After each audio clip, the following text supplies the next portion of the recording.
Riviera Yachts has had a long, successful run with its SUV line of yachts, and now I am on the latest launch, the 645 SUV. This is the flagship of the fleet. Join me as I do a full sea trial and performance evaluation. For BoatTEST.com, I'm Captain Steve. We'll start at the helm and notice that the captain's chair is center mounted in the boat, and it's separated from the observer station by this side mount control station.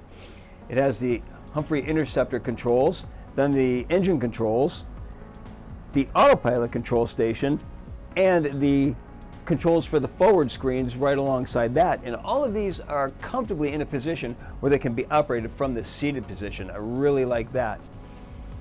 The observer station has space in between the two seats so we can access those as we walk around from behind.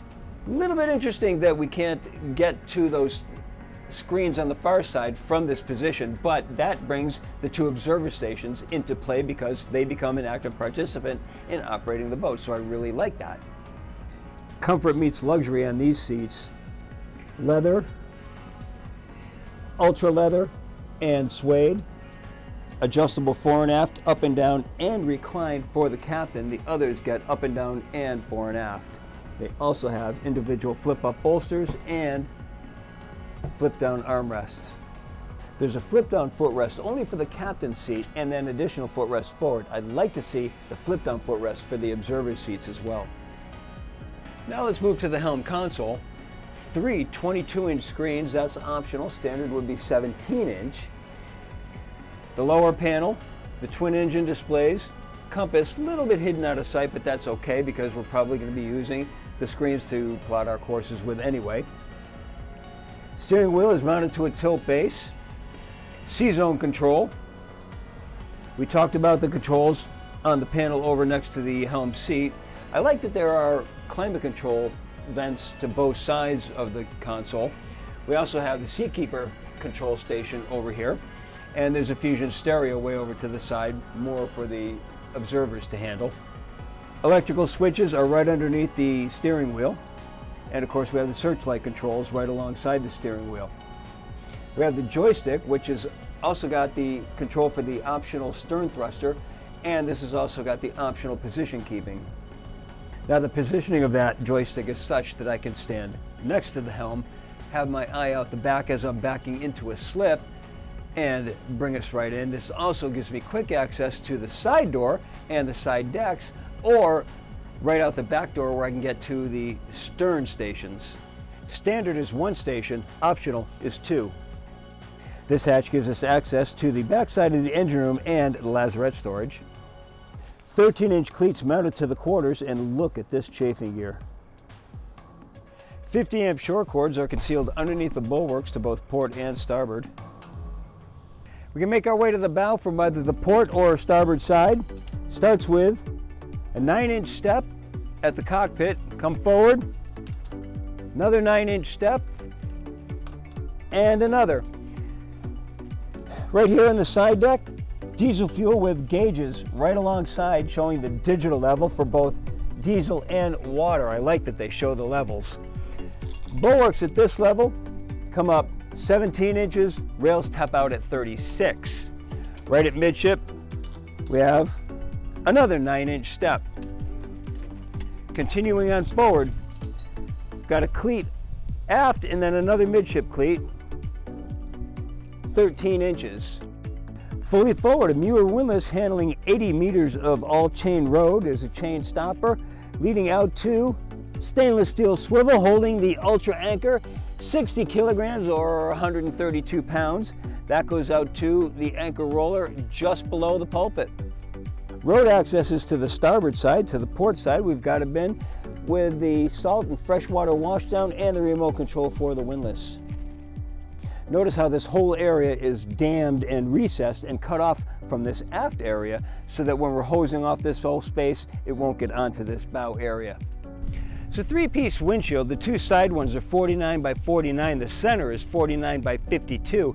And above there's a 32-inch brow that hangs out. And that's what really gives Riviera Yachts their muscular look, that beefy look that it can just plow through anything. I really like the strength that it gives it. Now there are two ways to access this engine room. One is right here in the upper mezzanine, and I can't help but notice that Riviera made this hatch a little bit oversized, so if you want to put things like stand-up paddleboards in, you can slide them in right through here. The second way is through the master stateroom, through the master head, and we have either an optional crew quarter or a storage space. In this case, we have the crew quarters with a single berth, laundry, and a crew head. And right behind me is the entrance to the engine room. Nicely laid out engine room right at the entrance. Two 29 kW generators, one to port, one to starboard. Air conditioning systems are all at the top and they're nicely labeled.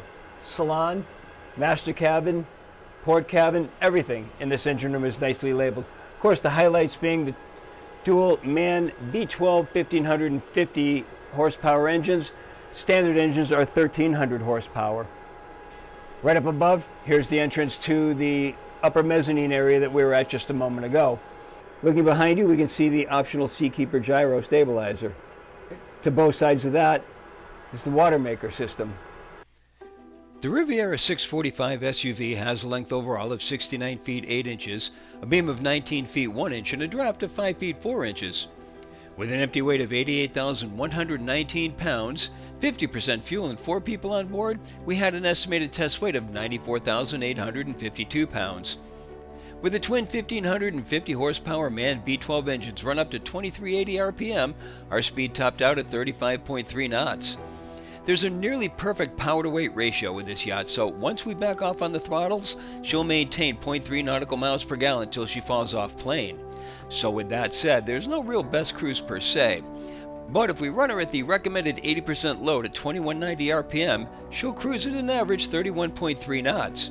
At that speed, the combined 126.5 gallon per hour fuel burn gives her a range of 382.9 nautical miles, all while still holding back a 10% reserve of the boat's 1,717 gallon total fuel capacity. In acceleration tests, we reach planing speed at an average 9.5 seconds, and she'll hold plane right on down to 11 knots. With the throttles pinned, we cruise through 20 miles per hour in 11.4 seconds, 30 in 15.2, and hit 40 in 22.7 seconds. As far as handling characteristics go, it always impresses me how when you come up on plane, Rivieras come up at a level attitude instead of with a big bow rise. It's nice the way they do that, and you don't lose sight of the horizon. We had calm conditions on our test day, so I really can't comment on their offshore handling capabilities. But with that said, I have driven many Rivieras through less than ideal conditions, and I've had no reason to find anything to criticize. At the aft side of the mezzanine area is the main breaker panel and battery switches, so everything can be turned on before we enter the boat. Right at the entrance to the galley, there's a C-zone control panel that allows us to control every electrical component on the boat, whether it's 110 or 12 volt, and we can even program modes into this. We could do a whole video on this in and of itself. There's another control panel at the helm, and we can control everything as well by an iPad. And here's another thing I noticed. Anytime you need to get access behind a panel, it drops down to give you much easier access. That's a thoughtful touch on Riviera. And I also noticed that there's a siren monitoring hub.